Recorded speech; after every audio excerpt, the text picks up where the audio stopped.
Dear students, இந்த வீடியோவில் comparison between collision theory and ART theory தான் வந்து நம்ம பார்க்க போகிறோம். ஸோ அதாவது ARR absolute reaction rate theory சரிங்களா. ஸோ வந்து இந்த ரெண்டு தியரியுமே வந்து நம்ம பார்த்துட்டோம், டீட்டெயிலாக பார்த்துட்டோம். ஸோ இப்போ இது ரெண்டுத்துக்கும் நான் கம்பேரிசன் என்ன அப்படின்றது வந்து மேக்ஸிமம் எக்ஸாம் பாயிண்ட் ஆஃப் வியூவில் வந்து இந்த கொஷின் வந்து நம்ம பார்க்க போகிறோம். ஸோ வந்து ஏன்னா இது மேக்ஸிமம் இந்த பிஎஸ்சி ஸ்டூடெண்ட்ஸுக்கு இந்த கொஷின் வந்து வரலாம். அதுவும் இல்லாமல் இந்த கொஷினை பற்றி அதாவது இந்த ரெண்டு தியரியை பற்றி நம்ம கம்பேர் பண்ணி படிக்கும்போது இன்னும் நம்ம மைண்டில் வந்து பார்த்தீங்கன்னா நல்லாவே பதியும். ஸோ வந்து collision theory, A R T theory. So வந்து கொலிஷன் தியரி நம்ம வந்து பார்த்துருக்குறோம். So collision theory is based on the ideas of classical mechanics and kinetic theory. So வந்து என்னன்னா கொலிஷன் தியரியோட பேசிஸே வந்து அந்த சிஆர் ரிலேட்டிவ் வெலாசிட்டி இதெல்லாம் வந்து பார்த்தீங்கன்னா வந்து கைனடிக் தியரி ஆஃப் கேசஸ் அது பேஸ் பண்ணி தான் வரும். ஸோ அப்போ வந்து பார்த்தீங்கன்னா வந்து கைனடிக் தியரியும் கிளாசிக்கல் மெக்கானிக்ஸை பேஸ் பண்ணி வர்றதால வந்து பார்த்தீங்கன்னா இது வந்து லெஸ் அக்யூரேட்டு சரிங்களா. ஸோ அதே சமயத்தில் வந்து பார்த்தீங்கன்னா வந்து ARRT theory absolute reaction rate theory. So நம்ம நல்லா பார்த்தோம். ஸோ அது வந்து பார்த்தீங்கன்னா வந்து குவாண்டம் மெக்கானிக்ஸு தென் வந்து பார்த்தீங்கன்னா வந்து ஸ்டாட்டிஸ்டிக்கல் மெக்கானிக்ஸு தெர்மோடைனமிக்ஸ் எல்லாத்தையும் வந்து அது கார்லேட் பண்ணோம். ஸோ அப்போ அது வந்து மோர் அக்யூரேட் அப்படின்றது நம்ம கன்சிடர் பண்ணி ஆகணும். நெக்ஸ்ட் வந்து பார்த்தீங்கன்னா ரேட் ஆஃப் ரியாக்ஷன். ஸோ வந்து rate of reaction directly proportional to number of effective collisions. So வந்து கொலிஷன் தியரி எதை மெயினாக பேஸ் பண்ணியிருக்குன்னு பார்த்தீங்கன்னா எவ்வளோ கொலிஷன் நடக்குது, ஸோ அதில் எவ்வளோ கொலிஷன் வந்து எஃபெக்டிவ், இதை வந்து பேஸ் பண்ணி தான் இருக்கும். ஸோ அப்போ கொலிஷன் தியரி வந்து நம்ம அந்த போல்ஸ்மேன் டிஸ்ட்ரிபியூஷன் லா வந்து பேஸ் பண்ணியிருக்கோம். ஸோ அதான் வந்து பார்த்தீங்கன்னா போல்ஸ்மேன் டிஸ்ட்ரிபியூஷன் லா என்றது வந்து number of effective collision upon total number of collision equal to exponential power minus EA/RT அப்படின்னு வந்து நம்ம பார்த்துருக்குறோம். ஸோ அதுதான் வந்து ஸோ அப்போ அதில் நம்பர் ஆஃப் எஃபெக்டிவ் கொலிஷன் தான் வந்து ரேட் ஆஃப் ரியாக்ஷன் வந்து ஈக்குவல் அப்படின்றது ரேட் கான்ஸ்டன்ட்க்கு வந்து ஈக்குவல்னு பார்த்துருக்குறோம். ஸோ அது வந்து directly proportional to number of effective collision. So வந்து எவ்வளோ கொலிஷன் வந்து எஃபெக்டிவ், அதாவது ப்ராப்பர் ஓரியன்டேஷன் அதாவது வந்து சஃபிஷியன்ட் எனர்ஜியோட சரியா. ஸோ வந்து எந்தெந்த மாலிகுலாம் கொலைட் ஆகுதோ அதுதான் வந்து எஃபெக்டிவ் கொலிஷனாக மாறும். ஸோ அப்போ அதுதான் வந்து நம்ம எஃபெக்டிவ் கொலிஷன் சொல்கிறோம். ஸோ அதேமாதிரி வந்து பார்த்தோன்னா ஏஆர்டி தியரி படி rate directly proportional to concentration of activated complex. So வந்து நம்ம இதை சஃபிஷியன்ட் அளவுக்கு பார்த்துருக்குறோம். ஸோ வந்து ஆக்டிவேட்டட் காம்ப்ளெக்ஸ் வந்து ஃபார்ம் பண்ணுறது தான் மெயினான ஒரு இதுவே கான்செப்டே வந்து பார்த்தோன்னா வந்து ஏஆர்டி தியரியில். ஸோ நெக்ஸ்ட் வந்து applicable to homogeneous system. Collision theory வந்து நம்ம ஹோமோஜினியஸ் சிஸ்டம் அந்த லிமிடேஷன்ஸ்லேயே பார்த்துருக்குறோம். அது வந்து ஹெட்ரோஜினியஸ் சிஸ்டத்துக்கு வந்து ஒர்க் அவுட் ஆகாது. அதாவது வந்து கிடைக்கிற ரேட் கான்ஸ்டன்ட் வேல்யூ தியரிட்டிக்கலாக வந்து டிட்டர்மினேஷன் பண்ணுறது எக்ஸ்பெரிமெண்டல் டிட்டர்மினேஷனோட வந்து பார்த்தீங்கன்னா வந்து ஈக்குவலாக இருக்காது. ஸோ வந்து பார்த்தீங்கன்னா வந்து ரொம்ப அதிகமாக இருக்கும் தியரிட்டிக்கலாக வந்து ப்ரிடிக்ட் பண்ணுறது.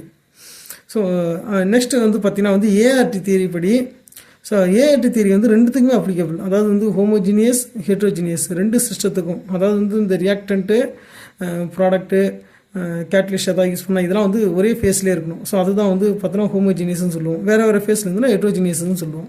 ஸோ ஒரு ரியாக்டன்ட் வந்து பார்த்திங்கன்னா இப்போ hydrogen reaction between hydrogen and bromine பார்க்கும்போது ஹைட்ரஜன் வந்து கேஸு, புரோமின் வந்து லிக்விடு சரிங்களா. ஸோ வந்து அதேமாதிரி வந்து பார்த்தீங்கன்னா வந்து ஹைட்ரஜன் அயோடின் பார்க்கும்போது ஹைட்ரஜன் வந்து கேஸ் ஸ்டேட்டில் இருக்கும், அயோடின் வந்து பார்த்தீங்கன்னா வந்து லிக்விட் அது சாலிடாக இருக்கும். ஸோ அது மாதிரி ஹெட்ரோஜினியஸ் சிஸ்டத்துக்கு வந்து பார்த்தீங்கன்னா வந்து அப்ளிகபிள் பண்ணால் அது கரெக்டான ரிசல்ட் வந்து தராது collision theory. Next translation energy alone was taken into account. So வந்து என்னென்னா நம்ம கொலிஷன் தியரி பார்க்கும்போதே பார்த்துருக்குறோம். ஸோ என்னென்னு வந்து பார்த்தீங்கன்னா கொலிஷன் தியரி வந்து எதை கன்சிடர் பண்ணுன்னு பார்த்தீங்கன்னா ஒன்லி டிரான்ஸ்லேஷன் எனர்ஜி, அதாவது கைனடிக் எனர்ஜி அதாவது அந்த மாலிகுல்ஸோட மோஷனை மட்டும்தான் வந்து அது டிபெண்ட் பண்ணியிருக்கும். ஸோ வந்து டெம்பரேச்சரை ரைஸ் பண்ணால் மோஷன் அதிகமாகும். ஸோ அப்போ வந்து பார்த்தோன்னா வந்து எஃபெக்டிவ் கொலிஷன் நடக்கும், அதாவது நம்பர் ஆஃப் கொலிஷன் அதிகமாகும். ஸோ அப்போ எஃபெக்டிவ் கொலிஷனும் அதிகமாகிறதுக்கான சான்சஸ் அதிகம். ஸோ அப்படி அந்த பேசிஸில் தான் இருக்கும், ஒன்லி டிரான்ஸ்லேஷன் எனர்ஜி பொறுத்து தான் இருக்கும்.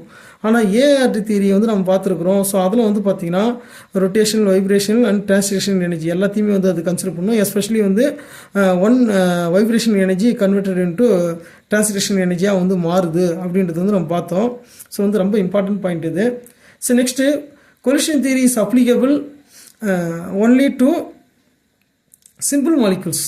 ஸோ இதை நம்ம செவரல் டைம்ஸ் வந்து பார்த்துருக்கோம். அதனோட லிமிடேஷன்ஸ்லேயே கொலிஷன் தியரியை பொறுத்த வரைக்கும் அது வந்து ரொம்ப அதாவது ஒன்லி சிம்பிள் மாலிகுலுக்கு மட்டும்தான் அப்ளிகபிள் ஆகும். பட் ஏஆர்ஆர்டி தியரி சிம்பிள் காம்ப்ளெக்ஸ் எல்லா மாலிகுலுக்குமே வந்து பார்த்தீங்கன்னா வந்து அப்ளிகபிள் ஆகும். என்ன காரணம் பார்த்தீங்கன்னா அதில் ஆக்டிவேட்டட் காம்ப்ளெக்ஸ் ஃபார்ம் ஆகுது. ஸோ அந்த ஆக்டிவேட்டட் காம்ப்ளெக்ஸோட ஓரியன்டேஷன் இது எல்லாத்தையும் பேஸ் பண்ணி வரும். ஸோ அதனால் வந்து ஏஆர்டி தியரி வந்து பார்த்தீங்கன்னா காம்ப்ளெக்ஸ் மாலிகுலாக இருந்தாலும் அது அப்ளிகபிள் ஆகும். கரெக்டாக கிடைக்கிற அந்த ரிசல்ட் வந்து பார்த்தீங்கன்னா அக்யூரேட்டாகவும் இருக்கும். அதுதான் முக்கியமானது. ஸோ நெக்ஸ்ட் பாயிண்ட் என்னென்னு பார்த்தீங்கன்னா does not speak about anything about entropy of activation. So வந்து என்ட்ரோபி ஆஃப் ஆக்டிவேஷனை பற்றி கொலிஷன் தியரி எதுவுமே பேசியிருக்காது.